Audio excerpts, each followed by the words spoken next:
जय हिंद, नमस्कार साथियों। स्वागत है आपका मेरे यूट्यूब चैनल पर। जैसा कि आपको पता है कि आरपीएफ का सीरीज डेली आपको करवाया जा रहा है और ये सीरीज़ का दूसरा दिन है। अगर आप लोगों ने पहला सीरीज नहीं देखा है तो आप लोग उसे देख लें ताकि आपको उसका बेनिफिट मिल सके। तो बिना समय गवाए हुए शुरू करते हैं आज का पहला क्वेश्चन। तो पहला क्वेश्चन है कि इनमें से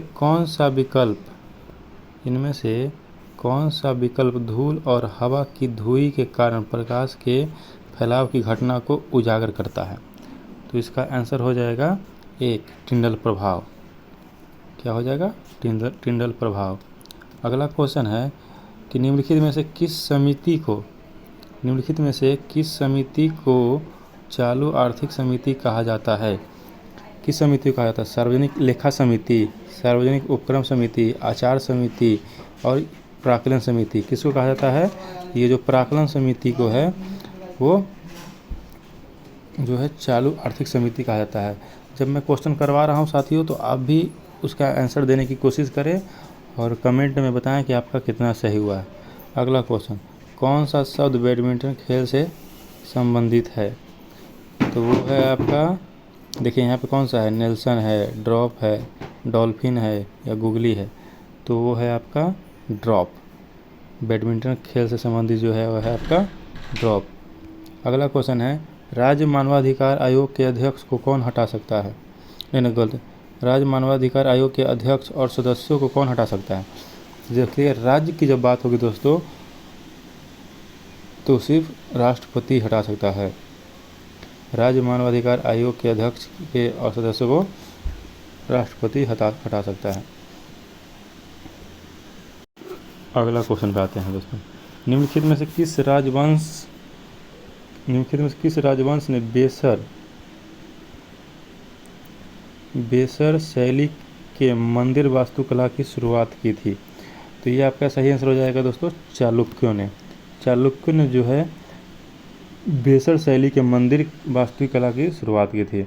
अगला क्वेश्चन है दोस्तों कि परमाणु केंद्र में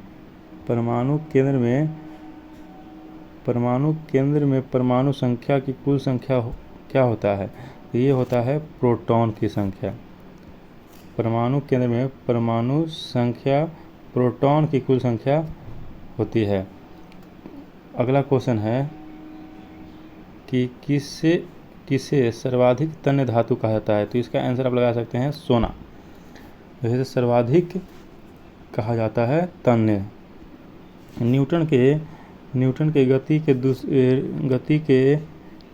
दूसरे गति के नियम के अनुसार किसी वस्तु पर लगने वाला बल और क्या होगा दोस्तों? बल पदार्थ त्वरण उत्पाद से हटा दिया जाता है। इसका आंसर 3 होगा दोस्तों। अगला क्वेश्चन पे आइए दोस्तों। अगला क्वेश्चन है कि निम्नलिखित में से कौन सी रबी की फसल है? तो यहाँ पे तो आप जानते होंगे दोस्तों, नोमा की जो है रबी फसल जो अक्टूबर नवंबर में बोई जाती है वो है आपकी गेहूं की फसल, जो है रबी फसल है। अगला क्वेश्चन है कि जवादी और सेवराय पहाड़ियाँ भारत के किस राज्य में स्थित है? तो ये जवादी और सेवराय की जो पहाड़ियाँ हैं वो भारत के तमिलनाडु में स्थित है। ध्यान रखिएगा दोस्तों। अगला क्वेश्चन है कि ध्वनि की गुणता इसके, क्या क्वेश्चन कि ध्वनि की गुणता इसके द्वारा निर्धारित किया जाता है? तो 11 का आपका हो जाएगा आवृत्ति। जो ध्वनि की गुणता जो है इसके आवृत्ति द्वारा निर्धारित किया जाता है दोस्तों। आप मेरे साथ भी क्वेश्चन को पढ़िएगा और लगाइएगा। इससे क्या होगा कि आपको याद रहेगा, सुने हुए चीज़ें और बोले हुए चीज़ें याद रहती है। पाल साम्राज्य के संस्थापक कौन थे? तो यहाँ पे ये पाल साम्राज्य के संस्थापक जो थे गोपाल थे। अगला क्वेश्चन पे आइए दोस्तों। ट्रॉफी के संबंध में MVP शब्द का पूर्ण रूप क्या है? तो उसका पूर्ण रूप most valuable player, MVP most valuable player होता है दोस्तों।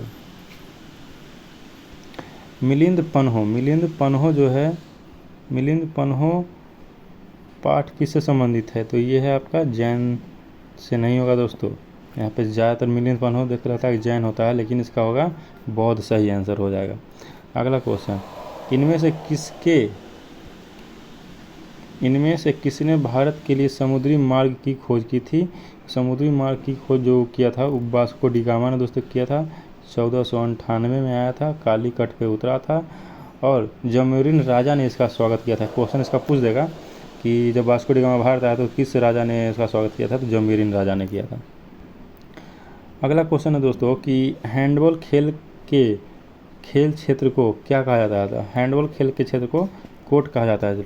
डायमंड गोल्फ होता है, ट्रैक तो साइकिलिंग होती है दोस्तों, कोर्स का अभी ध्यान नहीं है, लेकिन आप बताइए कि कोर्स पर कौन सा खेल खेला जाता है कमेंट में। अगला है कि पशुपति की आकृति किस काल में मिली है? तो पशुपति की जो आकृति है दोस्तों वो हड़प्पा संस्कृति में मिली है। अगला क्वेश्चन आइए दोस्तों, अगला है कि निम्नलिखित में कौन सी एक हवा से फैलने वाली बीमारी है? तो हवा से फैलने वाली तो ये हो जाएगा दोस्तों कोविड-19, जिससे कारण दुनिया परेशान थी। अगला क्वेश्चन है कि कौन सा तारा पृथ्वी के सबसे निकट है? सबसे इम्पोर्टेंट क्वेश्चन है, कौन सा तारा है? तो ये जो है प्रोक्सिमा सेंचुरी जो है पृथ्वी के सबसे ये निकट है। सार्वजनिक संपत्ति, ये है कि सार्वजनिक संपत्ति के अति प्रयोग को क्या कहा जाता है? तो इसको कहा जाता है दोस्तों सार्वजनिक संसाधनों की त्रासदी। ये नहीं मानिएगा दोस्तों कि सार्वजनिक के स्रोतों का दुरुपयोग, नहीं, सार्वजनिक संपत्ति स्रोतों के अति प्रयोग को कहा जाता है सार्वजनिक संसाधनों की त्रासदी। इसका सही आंसर ये होगा। अगला क्वेश्चन है, संसद के संयुक्त सत्र संचालन करने के लिए अध्यक्ष के रूप में अनुपस्थित रहते हुए सत्र का संयोजक कौन होता है? तो इसका आंसर हो जाएगा दोस्तों लोकसभा उपाध्यक्ष। जब लोकसभा नहीं होते हैं, लोकसभा के अध्यक्ष लोकसभा में, तो जो लोकसभा के उपाध्यक्ष होते हैं वो उसके संचालन करते हैं। अगला क्वेश्चन आइए दोस्तों, पैरालंपिक में स्वर्ण पदक जीतने वाले पहले भारतीय कौन थे?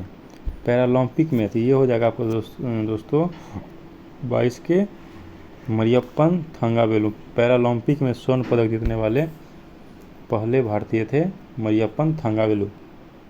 दीपा कर्माकर दोस्तों जो है ये जो है दीपा कर्माकर जिम्नास्टिक खेल से संबंधित है। मैरी कॉम बॉक्सिंग से है और हिमा दास, अगर मैं गलत नहीं हूँ तो ये शायद रनिंग करती हैं हिमा दास। अगला क्वेश्चन है कि मूल कोशिकाओं के विभाजन के लिए एक मूल कोशिका को में विभाजित किया जाता है, तो किस में विभाजित किया? दो समान। क्वेश्चन को फिर से पढ़ता हूँ दोस्तों कि मूल कोशिकाओं के विभाजन के लिए एक मूल कोशिका को दो समान में विभाजित किया जाता है। इसका आंसर सी हो जाएगा दोस्तों। अगला क्वेश्चन है कि नाट्यशास्त्र के लेखक कौन है? तो 24 का हो जाएगा नाट्यशास्त्र के लेखक हैं भरत मुनि। इसका ये सही आंसर हो जाएगा दोस्तों। अगला क्वेश्चन पे आइए, ये हो जाएगा आपका अगला क्वेश्चन कि कौन सा अंतर्राज्यीय परिषद मंत्रालय के अंतर्गत आता है? अंतर्राज्यीय जो क्वेश्चन साफ नहीं आया दोस्तों, लेकिन आप इसको मैं पढ़ देता हूँ कि कौन सा अंतर्राज्यीय परिषद मंत्रालय के अंतर्गत आता है? तो यह जो गृह मंत्रालय जो है अंतर्राज्यीय परिषद मंत्रालय के अंतर्गत आता है। अगला क्वेश्चन है, थालघाट दर्रा मुंबई और नासिक 26 का ए आंसर सही हो जाएगा दोस्तों। थालघाट मुंबई और नासिक को जोड़ता है। अगला क्वेश्चन है कि निम्नलिखित में कौन सा क्रिकेट विश्व कप से संबंधित नहीं है? कौन सा क्रिकेट विश्व कप से संबंधित नहीं है? तो ईरानी कप है जो है क्रिकेट संबंधित है। कलिंग जो कप है दोस्तों वो नहीं है। देवधर ट्रॉफी भी है जो क्रिकेट विश्व कप से संबंधित है। रणजी भी क्रिकेट में खेला जाता है, तो इसका सही आंसर हो जाएगा दोस्तों बी। पुरुषों में अगला क्वेश्चन है कि पुरुषों में कौन सा सेक्स जीन होता है? तो पुरुषों में दोस्तों होता है एक्स और वाई। कहाँ है? इसका सी आंसर सही हो जाएगा दोस्तों। अगला क्वेश्चन है कि भारत, बेल्जियम और स्पेन में किस प्रकार के संघीय अभ्यास का उपयोग किया जाता है? तो यह है संघीय रूप से प्रशासित विधि, इसका सही आंसर है। अब अगला क्वेश्चन है दोस्तों कि निम्नलिखित में से किसने पाटलिपुत्रा की नींव रखी थी? तो पाटलिपुत्रा की नींव जो रखी थी युधिष्ठिर ने रखी थी। भारत की आकस्मिक निधि किस अनुच्छेद के तहत आती है? भारत की जो है आकस्मिक निधि जो है ये हो जाएगा दोस्तों अनुच्छेद 267 के 2 के तहत आती है। भारत की जो आकस्मिक निधि है वो अनुच्छेद 267 के क्लाउज 2 के तहत आती है। नाइजर और जिम्बाब्वे इनमें से किस महाद्वीप में है? तो ये तो आप बता सकते हैं दोस्तों कि ये जो है अफ्रीका महाद्वीप के अंतर्गत आती है। अगला क्वेश्चन दोस्तों कि राज्य मानवाधिकार आयोग के अध्यक्ष कौन होते हैं? राज्य मानवाधिकार आयोग के अध्यक्ष होते हैं उच्च न्यायालय के सेवानिवृत्त मुख्य न्यायाधीश। इसका 2 नंबर सही हो जाएगा दोस्तों। अब अगला क्वेश्चन है कि निम्नलिखित में से अंतिम मौर्य राजा कौन थे? अंतिम मौर्य राजा थे जो बृहदत्त थे। 34 के आपका सही आंसर ए हो जाएगा, बृहदत्त उसके सही आंसर। निम्न से कौन सी एक नदी बंदरगाह है? निम्न से कौन सा एक नदी बंदरगाह है? तो ये हो जाएगा आपका दोस्तों कोलकाता। कोलकाता जो है एक नदी बंदरगाह है, इसका सही आंसर हो जाएगा कोलकाता। अगला क्वेश्चन, इनमें से किस राज्य में मधुबनी चित्रकला प्रचलित है? तो ये आपका अपना बिहार हो जाएगा दोस्तों। ये बिहार पुलिस के भी दृष्टिकोण से इम्पोर्टेंट है। अगला क्वेश्चन है कि अनेक आवृत्तियों के मिश्रण से उत्पन्न ध्वनि को क्या कहा जाता है? तो ये देखिए ये भी बहुत इंपॉर्टेंट, इसमें आदमी कन्फ्यूज हो जाता है। तो इसका सही आंसर हो जाएगा आवाज़।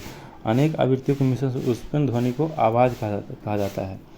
अगला क्वेश्चन है कि निम्नलिखित में कौन सा महासागर जो है सबसे लंबी तटरेखा वाला है? तो इसका सही आंसर हो जाएगा अटलांटिक महासागर जो है सबसे लंबी तटरेखा वाला है। ये अप्रॉक्स बहुत लंबा है, 78 लाख ऐसे कैसे बढ़ते जाता है। अब इसका जवाब आप दीजिएगा दोस्तों। 2011 की जनगणना के अनुसार भारत में शहरी जनसंख्या का प्रतिशत कितना है? इसका आप दोस्तों कमेंट करके बताइएगा। चलिए अगला क्वेश्चन, कौन सा केंद्रीय प्रशासनिक न्यायाधिकरण मंत्रालय के अधीन आता है? तो इसका हो जाएगा मतलब कार्मिक मंत्रालय। कार्मिक मंत्रालय जो है न्यायाधिकरण मंत्रालय के अधीन आता है। अगला क्वेश्चन, पुरानी जलोढ़ मिट्टी को किस नाम से जाना जाता है? इसी बहुत इंपॉर्टेंट है दोस्तों। पुरानी जलोढ़, नया को खाद और पुराना को बांगर बोला जाता है दोस्तों। अब देखिए अगला क्वेश्चन है कि वृक्षासन योग में क्या स्थिति दर्शाता है? वृक्षासन योग में क्या स्थिति दर्शाता है? तो 42 का सही आंसर हो जाएगा दोस्तों पेड़। वृक्षासन योग में क्या स्थिति दर्शाता है? तो पेड़। अब अगला बहुत ही इम्पोर्टेंट है कि डोलू कुनीथा खालिस्तान में एक प्रसिद्ध लोक संगीत परंपरा है। तो डोलू कुनीथा जो है एक प्रसिद्ध लोक संगीत परंपरा है। तो ये 43 का जो है इसका सही आंसर है कहाँ की एक लोक परंपरा है? तो इसका सही हो जाएगा कर्नाटक का। डोल कुनीथा जो है ना आपको दोस्तों, देखिए दोस्तों क्या है, हाँ कि डोलू कुनीथा कर्नाटक में एक प्रसिद्ध लोक संगीत परंपरा है, डोलू कुनीथा। ये क्वेश्चन है दोस्तों, इसमें आप हमेशा गड़वाइएगा 91 और 93 में। राष्ट्रीय मानवाधिकार आयोग की स्थापना कब हुई थी? तो राष्ट्रीय मानवाधिकार आयोग की स्थापना जो हुई थी दोस्तों 1993 में हुई थी। भारतीय योजना के वास्तुकार के रूप में किसे जाना जाता है? भारतीय योजना वास्तुकार के रूप में जो है वो आपके हैं पीसी महालनोबिस के जाना जाता है। वैसे बाजार को क्या कहते हैं जिसमें कम विक्रेता एवं अधिक खरीदार होते हैं? उसको कहते हैं अल्पाधिकार कहते हैं दोस्तों। भारत सरकार खालिस्तान के माध्यम से खाद्यान्न खरीदती है। तो ये होगा दोस्तों आपको भारतीय खाद्य निगम, जिसको FCI बोलते हैं दोस्तों। अगला क्वेश्चन है कि महात्मा गांधी राष्ट्रीय रोजगार गारंटी योजना शुरू की गई थी? कब शुरू की गई थी दोस्तों? तो ये आपका 2005 में शुरू की गई थी दोस्तों। महात्मा गांधी राष्ट्रीय रोजगार गारंटी योजना जो है 2005 में शुरू की गई थी। और सबसे इम्पोर्टेंट जो हर एग्जाम में देखने को मिलता है दोस्तों कि सिकंदर ने भारत पर किस वर्ष आक्रमण किया था? तो 326 ईसा पूर्व में किया था दोस्तों। अगला क्वेश्चन अगला और सबसे अंतिम है दोस्तों क्वेश्चन कि किस विधेयक के बिना सरकार भारत के संचित निधि से पैसा निकाल सकती है? किस विधेयक के बिना सरकार भारत के संचित निधि से पैसा निकाल सकती है दोस्तों? तो इसका हो जाएगा विनियोग विधेयक। तो आज आपका 50 क्वेश्चन का जो सीरीज है दोस्तों वो समाप्त हुआ।